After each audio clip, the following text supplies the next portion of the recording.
Okey, bismillahirrahmanirrahim. Assalamualaikum warahmatullahi wabarakatuh dan salam sejahtera cikgu ucapkan dekat semua para pelajar yang masih menonton, yang masih bersama dengan kita untuk kelas kita kali ini.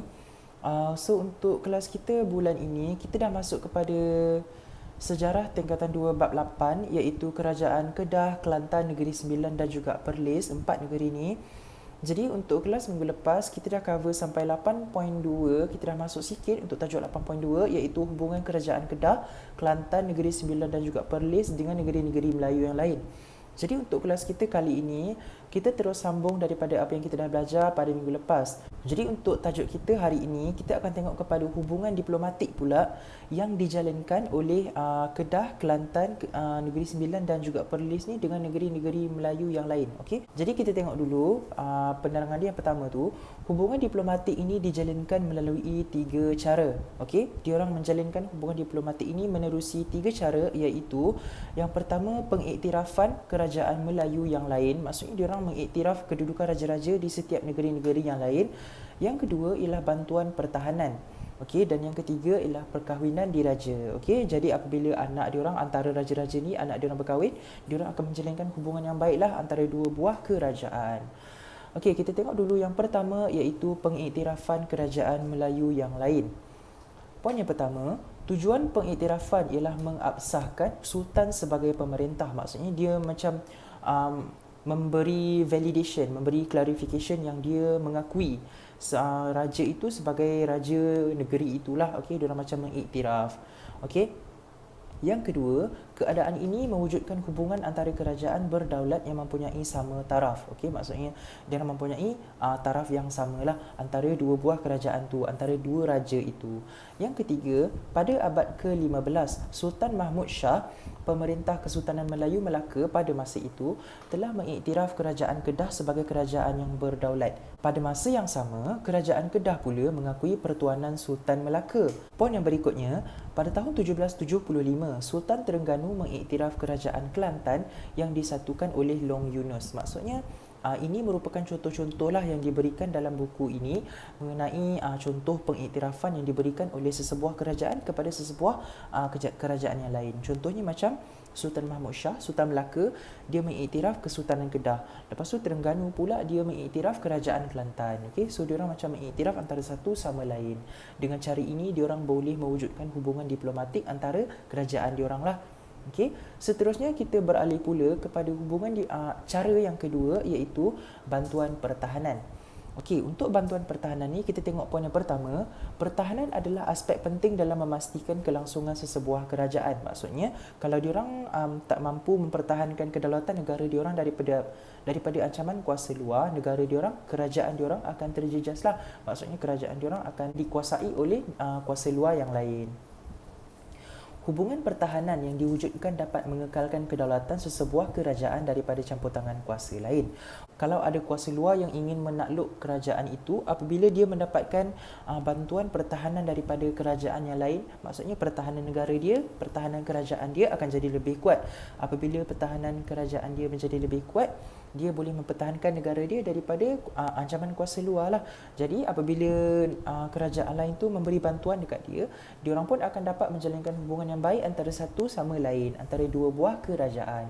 Poin yang ketiga, dalam usaha menyatukan Kelantan, Long Yunus mendapatkan bantuan ketenteraan daripada kerajaan Terengganu dan kerajaan Reman di Hulu Perak. Okey, ini merupakan salah satu contoh di mana kita boleh nampak sesebuah kerajaan ni dia meminta bantuan daripada kerajaan lain untuk mempertahankan negara dia, kerajaan dia.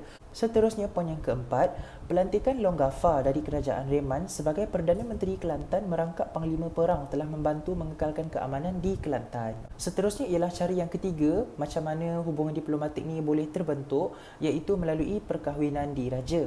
Kita tengok dulu penerangan yang pertama. Perkahwinan diraja antara sesebuah kerajaan menjadi amalan tradisi kerajaan negeri-negeri Melayu. Yang kedua, perkahwinan diraja akan mengukuhkan hubungan dan menjamin kedaulatan sesebuah kerajaan. Okey, maksudnya dia dah kahwinkan anak dia antara dua buah kerajaan, jadi dia akan mengukuhkan lagi hubungan diorang lah antara dua buah kerajaan tu. Contohnya, Puteri Kelantan, Onang Kening, dikahwinkan dengan Sultan Mahmud Shah dari Melaka. Hasil perkahwinan ini melahirkan Raja Muzaffar yang kemudiannya menjadi Sultan Perak yang pertama.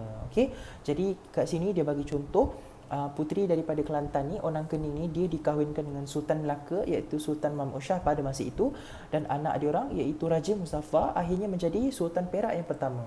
Okey. Contoh yang kedua, Cik Kuwan Puteri Long Yunus dikahwinkan dengan Tengku Muhammad iaitu putera Sultan Terengganu. Cik Kuwan ni dia anak kepada Long Yunus. Long Yunus ni daripada Kelantan dan dia dikahwinkan dengan Tengku Muhammad iaitu putera Sultan Terengganu. Okey, jadi Kelantan dengan Terengganu. Jadi diorang dah wujudkan hubungan yang baik antara dua buah kerajaan itulah, iaitu Kelantan dan juga Terengganu. Poin yang terakhir ialah Raja Said Husin iaitu Raja Perlis berkahwin dengan Tengku Nur Asyah iaitu cucunda kepada Sultan Abdullah Mukarram Shah, Sultan Kedah yang ke-20. Okey, jadi dia berkahwin dengan Tengku Nur Asyah ni lah, dan diorang menjalinkan hubungan yang baik antara dua buah kerajaan diorang. Jadi ini merupakan 3 cara macam mana hubungan diplomatik ni boleh terbentuk di antara dua buah kerajaan. Seterusnya, kita beralih pula kepada cara jalinan hubungan perdagangan. Tadi kita dah tengok hubungan diplomatik, sekarang kita beralih pula kepada hubungan perdagangan.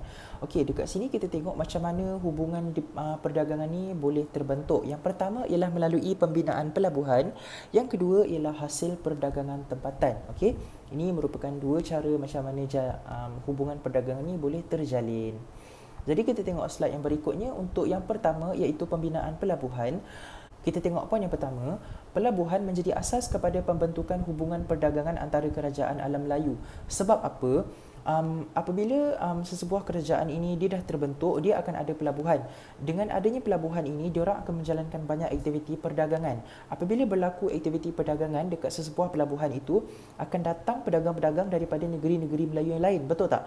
Pedagang-pedagang daripada negeri-negeri Melayu yang lain, diorang akan datang ke perdagangan itu, ke pelabuhan itu untuk jalankan aktiviti perdagangan diorang. Jadi apabila diorang dah berurusan, diorang dah berdagang antara satu sama lain, diorang akan mewujudkan satu hubungan antara dua buah kerajaan lah, daripada kerajaan ini dan kerajaan ini. Okey, jadi akan wujud hubungan dekat situ, okey, melalui hubungan perdagangan itulah. Contohnya, poin yang kedua, contoh hubungan perdagangan dengan pedagang tempatan seperti Melaka, Perak, Johor serta pedagang luar dari Siam, China, Arab dan juga Kemboja. Okey, ini kita boleh nampak hubungan perdagangan yang berlaku antara kerajaan ni dengan kerajaan yang lain. Contohnya dengan Melaka ke, dengan Perak ke, Johor ke, ataupun pedagang-pedagang daripada luar iaitu Siam, China, Arab dan juga Kemboja. Seterusnya kita tengok poin yang berikutnya. Di Kedah, Pangkalan Lembah Bujang, Pangkalan Kuala Merbuk yang terletak di Sungai Merbuk. Ini merupakan contoh kepada pelabuhan yang terdapat dekat Tanah Melayu lah. Pangkalan Kuala Muda di Sungai Muda, Sultan Muhammad Jiwa 1472 hingga 1506 telah memperkenalkan penggunaan mata wang Kedah di pelabuhan. Dekat sini dia bagi contoh hubungan perdagangan yang wujud dekat pelabuhan Pangkalan Lembah Bujang ni. Okey, Pangkalan Kuala Merbuk dekat Sungai Merbuk, Pangkalan Kuala Muda dekat Sungai Muda. Sungai Muda ni terletak dekat Kedah. Okey, jadi Sultan Muhammad Jiwa, Sultan Kedah pada masa itu, dia telah memperkenalkan penggunaan mata wang Kedah dekat pelabuhan. Okey. Seterusnya kita tengok dekat Kelantan pula. Tadi kita dah tengok dekat Kedah, sekarang kita tengok dekat Kelantan. Di Kelantan, Pangkalan Paloh yang bermaksud pangkalan permata dibina di Sungai Kelantan. Sejak 1811, mata wang logam dinar digunakan dalam urus niaga. Okey, dekat pelabuhan Pangkalan Paloh ni ataupun pangkalan permata ni, diorang menggunakan mata wang logam dinar yang digunakan dalam urusan perniagaan diorang lah, dalam urus niaga diorang. Seterusnya kita tengok pula dekat Negeri Sembilan. Okey, pangkalan terletak di Sungai Linggi. Pedagang Rembau menguasai aktiviti perdagangan dengan pedagang luar. Okey, jadi untuk Negeri Sembilan pula, diorang punya pelabuhan ataupun pangkalan diorang terletak di Sungai Linggi. Kalau dekat Kedah tadi, dia terletak dekat Sungai Merbuk, Sungai Muda. Okey, kalau dekat Kelantan terletak dekat Pangkalan Paloh ataupun Pangkalan Permata di Sungai Kelantan. Dekat Negeri Sembilan terletak di Sungai Linggi lah. Ini merupakan kedudukan-kedudukan pelabuhan yang terdapat dekat negeri-negeri ini. Seterusnya kita tengok dekat Perlis. Pelabuhan Kuala Perlis dibina di Sungai Perlis. Pekan Kanga yang terletak di pertemuan cabang anak Sungai Perlis menjadi tempat pertemuan pedagang. Okey, jadi dekat Kanga ni, dekat Pekan Kanga ni menjadi tempat pertemuan pedagang-pedagang diorang lah untuk menjalankan aktiviti perdagangan diorang, urus niaga diorang. Okey. Seterusnya kita tengok kepada yang kedua iaitu hasil dagangan. Okey, macam mana hubungan dagangan ni dia terjalin melalui hasil dagangan diorang. Kita tengok poin yang pertama, kekayaan hasil bumi dan kepelbagaian jenis barangan menjadi tarikan pedagang tempatan dan dari luar alam Melayu. Okey, Keperluan terhadap barang dagangan ini mendorong berlakunya hubungan perdagangan antara kerajaan. Okey, contohnya dalam satu negeri ni diorang ada barang dagangan yang tidak dimiliki oleh negeri-negeri Melayu yang lain. Jadi apabila diorang letakkan barang dagangan diorang itu dekat pelabuhan diorang, akan datang pedagang-pedagang daripada negeri-negeri Melayu yang lain untuk dapatkan barang dagangan itu. Jadi barang itu merupakan barang tarikan diorang lah, barang tarikan untuk pelabuhan diorang, untuk negeri diorang secara macam eksklusif. Negara diorang negeri diorang sahaja yang ada barang dagangan tu, negeri lain tak ada. Okey, jadi ini akan menjadikan diorang sebagai negeri tarikan untuk pedagang berkunjung dekat pelabuhan diorang lah untuk dapatkan barang dagangan tu. Jadi apabila pedagang-pedagang daripada negeri-negeri Melayu ni ataupun daripada luar alam Melayu ni diorang datang ke perdagangan itu, akan wujudlah hubungan yang baik antara kerajaan tu, okey, antara dua buah kerajaan tu. Seterusnya, kita tengok pula kepada poin yang berikutnya. Kedah memperdagangkan beras, garam, dama, kapur barus dan juga emas urai. Kedah juga merupakan pembekal gading gajah bagi pedagang entrepotnya.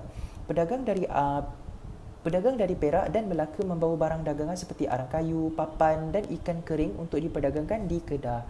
Okey, jadi kita boleh tengok dekat sini, Kedah ni dia ada sediakan bahan-bahan ataupun barang-barang dagangan yang tidak dimiliki oleh negeri-negeri Melayu yang lain. Iaitu Kedah ni dia pembekal gading gajah yang utama kepada pedagang entrepot dia. Okey, negeri-negeri Melayu lain diorang tak ada gading gajah ni, Kedah je yang ada.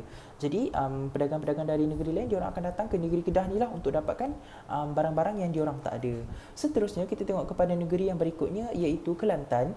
Untuk Kelantan pula, dia memperdagangkan emas dan dia selalu dikunjungi oleh pedagang dari dalam dan luar Kepulauan Melayu. Okey, Kelantan ni diorang kaya dengan hasil emas diorang. Seterusnya kita tengok Negeri Sembilan pula. Okey, Negeri Sembilan ni dia banyak memperdagangkan biji timah, sirih, kayu gaharu dan kapur barus dengan Johor dan Melaka. Okey, dia banyak menjalankan aktiviti perdagangan dengan Johor dan juga Melaka sebab dia ada bahan-bahan ni lah. Dan negeri yang terakhir ialah Perlis. Okey, untuk Perlis ni dia banyak memperdagangkan beras dan biji timah dengan negeri jiran dan juga Siam. Macam yang kita dah belajar sebelum ni dalam topik-topik sebelum ni, Perlis ni dia kaya dengan hasil biji timah diorang. Okey, jadi dengan hasil biji timah inilah dan juga beras diorang ni lah, diorang banyak menjalankan aktiviti perdagangan diorang. Okey, diorang jualkan kepada negeri jiran ataupun kepada Siam. Jadi cikgu rasa sampai itu sahaja dulu untuk kelas kita kali ini. Untuk latihan yang cikgu nak pelajar semua buat, cikgu nak pelajar semua buat buka modul yang dah diberikan ini. Okey, buka modul ini dan cikgu nak pelajar semua buat latihan yang terdapat pada muka surat 15. Okey, latihan pada muka surat 15 dan juga 16 ni. Okey, dua muka surat ini sahaja. Ini ialah soalan objektif mengenai bab 8 ini. Okey, dia soalan objektif. Cikgu tak boleh suruh pelajar buat soalan ni awal-awal hari tu sebab soalan objektif ni dia dah meliputi keseluruhan bab 8. Jadi lepas cikgu dah habis semua tadi tu, okey, sekarang pelajar dah boleh jawablah untuk soalan objektif ni. Okey, kalau ada soalan yang tak faham atau yang kurang jelas, boleh tanyakan soalan pada grup WhatsApp yang dah disediakan. InsyaAllah cikgu akan try jawab. Dan insyaAllah kita akan jumpa lagi untuk kelas akan datang macam biasa. Assalamualaikum dan salam sejahtera.